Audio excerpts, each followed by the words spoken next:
こんにちは、皆さん。今日は非常に興味深い実験に挑戦します。その名も AI 対クレヨンしんちゃん。大まかな設定だけは AI に教えましたが、簡単な指示以外、編集は一切してません。果たして AI は、クレヨンしんちゃんのユニークな世界をどう表現するのでしょうか？それでは、お楽しみください。タイトル不思議な予感とお祭り。節1普通の朝、特別な予感。野原しんのすけは、この朝もいつも通りに目を覚ました。しかし、なんとなく今日は普段と違う、と感じた。彼が眩しい朝日に瞳を細めながら床から起き上がると、突如、後頭部に湧き上がる違和感があった。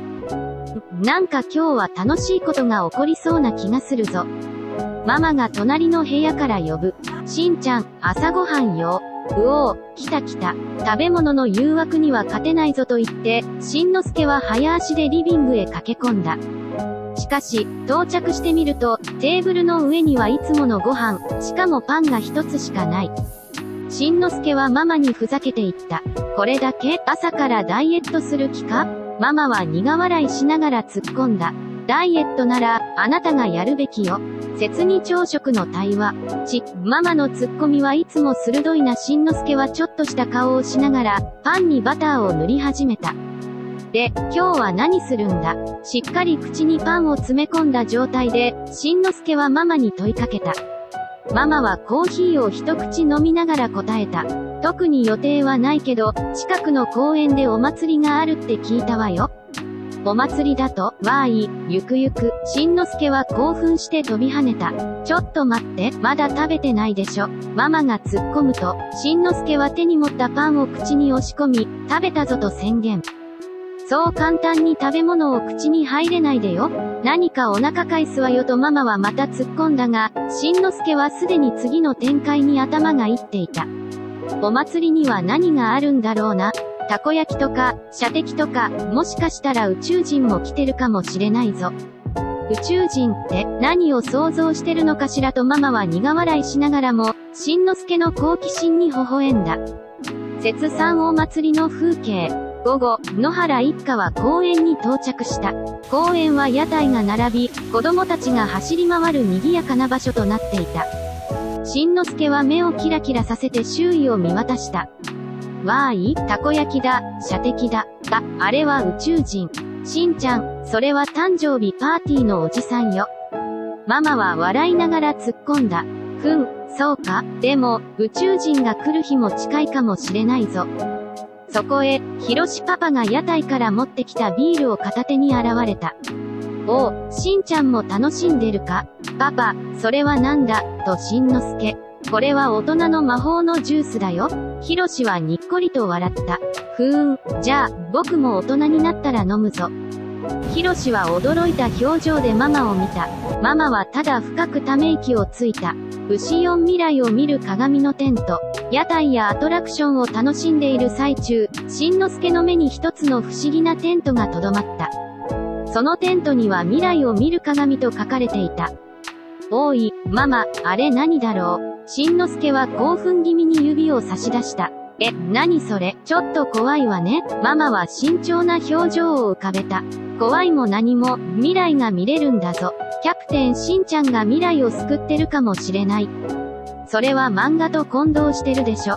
ママが突っ込むと、ひろしパパが笑いながら言った。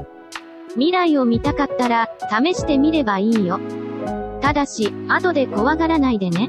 しんのすけは怖いも何も、僕はキャプテンしんちゃんだから。と大声で宣言し、テントの方へと歩き始めた。ママとひろしは少し心配そうに見送るが、しんのすけの背中はすでに未来への期待で輝いていた。節5強の中の未来。しんのすけはテントに入り、中央に設置されていた大きな鏡の前に立った。そこには年老いた運営者が微笑んでいた。おう、小さなお客さんだね。未来を見たいのか？僕は未来のヒーロー、キャプテンしんちゃんだぞ。運営者は笑いながら今日に手をかざした。鏡がぼんやりと光り始め、その中には大人になったしんのすけの姿が映し出された。大人になった僕かっけー。そうだね。ただし、未来は変わる可能性もあるから、注意してね。しんのすけは鏡から目を離した途端、急に後ろから聞こえてくる声があった。しんちゃん、どうしたの？長いこと出てこないから心配したわ。ママがテントに入ってきた。ママ、見て見て。僕が大人になったらこんなにかっこいいんだぞ。後ろく未来の影響。ママはしんのすけが指さす鏡を見つめたが、何も映っていなかった。